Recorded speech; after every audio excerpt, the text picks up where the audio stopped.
having the attention on Artsakh and Armenia for like the past few years, what have you been able to establish on the issue? It's a very general question on the issue of Artsakh and Armenia.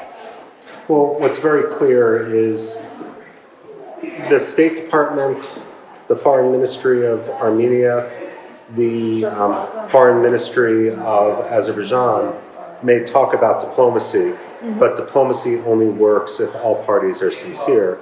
And I think it's very, very clear that Ilham Aliyev is not sincere, doesn't intend to keep his agreements, and then the question becomes, what's the purpose of trying to get to an agreement if it's nothing more than a signature on a piece of paper but holds no meaning?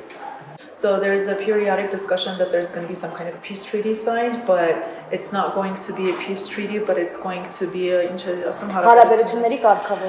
some sort of a maintenance of a relationship between the two states, not necessarily a peace agreement.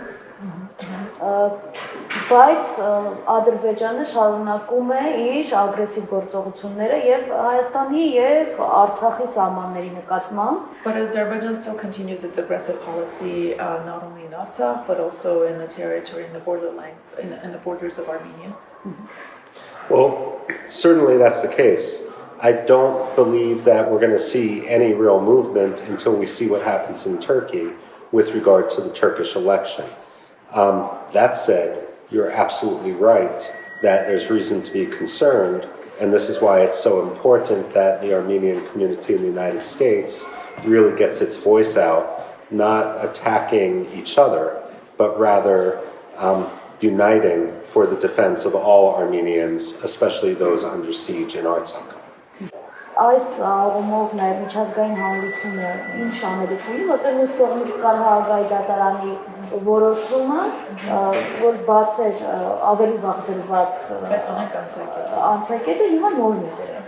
So what should be the appropriate response by the international community, with regards to the checkpoint, especially given that there was a decision by the ICJ and they're still establishing a checkpoint despite of that decision? Not only is there that checkpoint despite the decision, but I've gone to see the checkpoint and there's a Russian BTR just 50 meters away. So it's clear that the international community isn't cracking down, which is why there needs to be some serious sanctions on Azerbaijan. At the same time, the Armenian community in the United States should petition the State Department to send diplomats, if not from Armenia, then from the U.S. Embassy in Baku to Stepanakert and to Lachin to monitor the situation. Genocide happens in the dark, not when someone is shining a spotlight on it. ԵՄ դիտորդական առաքելություն եւս իրականացվում է, եւս իրականացվում է եւ նաեւ մենք տեղեկացանք, որ սահմանամերձ տեղ համայնքում են եղել. So the EU is also doing some sort of an observation, and we know that they're also currently located in the borderline village. Okay, so what could you say about their observations? The important thing with regard to the European observer mission is that the Armenian government and the Armenian community in the United States pressure that it become public. If they're just going to monitor the abuses but keep it secret, then what's the point? Քանի որ խոսվեց Միացյալ Նահանգների դերակատարության մասին, մենք հիմա տեսնում ենք, որ Արցախյան հարցում կոնկրետ դերակատարությունների փոփոխություններ լինում գերտերությունների մակարդակով, որովհետև երեք դրա առաջին օրն էլ Վաշինգտոնյան հանդիպումներ էին տեղի ունենում եւ արտգործնախարարների մակարդակով Բլինքենը եւս մասնակցում էր այս առումով ինչ կարող եք ասել արդյոք Հայաստանը չի կարող դառնալ նաեւ որոշակի առումով աշխարհաքաղաքական խաղերի զոհ, որովհետեւ մի կողմից Վաշինգտոն, մյուս կողմից Մոսկվա. She's shifting focus to the United States and also the recent meetings between the state officials, with the U.S. Blinken and MFAs, and whether Armenia is pretty much going to be the little toy that's going to be the victim between the two global powers, between Russia and the United States. If the Armenian community in the United States doesn't speak up, that could very well be the case. The United States views Azerbaijan as pivotal to its efforts with regard to Ukraine. There's a lot of wishful thinking there, but it's important that we don't sacrifice one democracy for the health of another. Իսկ դերակատարության առումով Արցախյան հարցում մենք տեսնում ենք որպես միջնորդ շատ ակտիվ է արդեն արևմուտքը. She's saying that we see some sort of activity from the West, being involved in the question with issues of Nagorno-Karabakh. How accurate is that?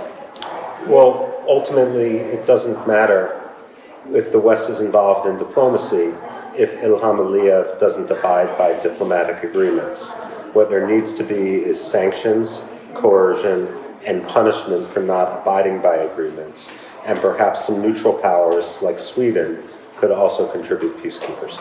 Բանակցությունների ընթացքը գտե նախկինում սեղանի վրա դրված է եղել երկու սկզբունքները, տարածքային եւ նաեւ ժողովրդի ինքնորոշման իրավունքի հարցն է դրված եղել։ Հիմա տեսնում ենք, որ փոխվել է տրամաբանությունը, խոսվում է իրավունքների մասին, բայց ոչ ինքնորոշման իրավունքի։ Այս առումով արդյոք կրկին չի կանգնում Արցախահայությունը ցեղասպանության վտանգի զգման առումով։ So in the negotiations process, she's talking about there used to be a point where two options were being discussed, which was territorial versus self-determination. Right now, the shift has been towards the rights of Artsakh as a minority within Azerbaijan. Doesn't that kind of create the possibility of a looming genocide for the people of Artsakh? Yes. Yes. So the right of self-determination should come over the territory, should be more important.